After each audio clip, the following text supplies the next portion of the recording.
નવા જે કાયદા આવ્યા છે શું માર્ગદર્શન શું કહેશો? આજથી સમગ્ર રાષ્ટ્રની અંદર નવા કાયદાનું અમલીકરણ થઈ રહ્યું છે. નવા કાયદાઓની લોક જાગૃતિ માટેનું કાર્ય રાજ્ય સરકાર તરફથી કરવું એવું પણ સૂચન હતું.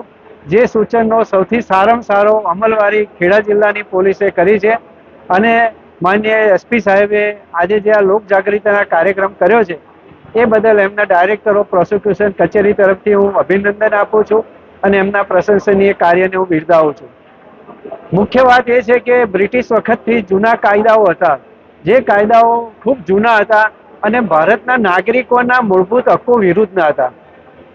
નવા કાયદાઓ દ્વારા ભારતના નાગરિકોને ન્યાય મળે, કારણ કે અગાઉનો જે કાયદો હતો એ પિનલ કોડ હતો. પિનલ કોડ એટલે સજા કરવા માટેનો કાયદો. જ્યારે નવો કાયદો બન્યો છે એ ભારતીય ન્યાય સંહિતાના સ્વરૂપે આવ્યો છે. એનો મતલબ કે લોકોને ન્યાય મળે એ માટેનો આ કાયદો છે. તો આ પ્રકારના કાયદાના માધ્યમથી જે કોઈ નવી પ્રોવિઝન આમાં મૂકવામાં આવી છે એ પ્રોવિઝનો પ્રજાલક્ષી છે, પણ પ્રજાને જો એનો ફાયદો ક્યારે થશે કે લોક જાગૃતિ થશે, એમને ખબર પડશે, તો એમને જાણ કરવા માટે, એમનામાં લોક જાગૃતિ કેળવવા માટેનો આજે જે પ્રયત્ન છે એ કરવામાં આવ્યો છે. તે માટે હું ખાસ ગઢિયા સાહેબને, અહીંના એસપી સાહેબને ખૂબ શુભેચ્છાઓ પાઠવું છું. આ પ્રકારના કાર્યક્રમો દરેક જિલ્લામાં થાય, રાજ્યમાં થાય અને દેશમાં પણ થાય.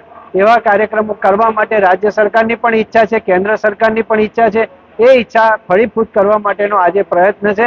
આજે નડિયાદ શહેરના પ્રબુદ્ધ નાગરિકોને આની જાણકારી આપવામાં આવી છે અને એ માધ્યમથી અમે લોકો સુધી, છેવાડાના વ્યક્તિ સુધી આ કાયદાનો લાભ મળે એ માટેનો અમારો પ્રયત્ન છે.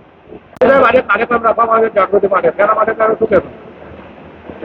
ભારતના જે 3 ક્રિમિનલ લો છે એમાં નવા ક્રિમિનલ લો આજે 1 જુલાઈ 2024થી જે સમગ્ર દેશમાં અમલીકરણ થયું છે, ત્યારે ખેડા જિલ્લાની અંદર દરેક પોલીસ સ્ટેશનમાં લોકો જાગૃત થાય અને એમને મહત્તમ લાભ આના દ્વારા કેવી રીતના મળે છે, એમનું જીવન કેવી રીતના સરળ બને છે અને એમને ન્યાય જેટલો ઝડપી મળે એ તમામ બાબતની અંદર જાગૃત કરવા માટે તમામ પોલીસ સ્ટેશનની અંદર કાર્યક્રમો કરવામાં આવેલા અને જિલ્લા કક્ષાનો કાર્યક્રમ નડિયાદ ખાતે કરવામાં આવેલો, જેની અંદર રાજ્યના deputy director prosecution Rakesh Rao સાહેબ, ખેડા જિલ્લાના મુખ્ય સરકારી વકીલ શ્રી ધવલ બારોટ સાહેબ, અન્ય સરકારી વકીલ મિત્રો કિરીટભાઈ બ્રહ્મભટ્ટજી અને ખેડા જિલ્લા નડિયાદના 200 થી 300 પ્રતિષ્ઠિત નાગરિકો હાજર રહેલા. આની અંદર આ નવા કાયદાની અંદર શું શું પ્રાવધાન થયેલા છે એની દરેક ઝીણી ઝીણી બાબતો લોકોને સમજ કરવામાં આવેલી છે.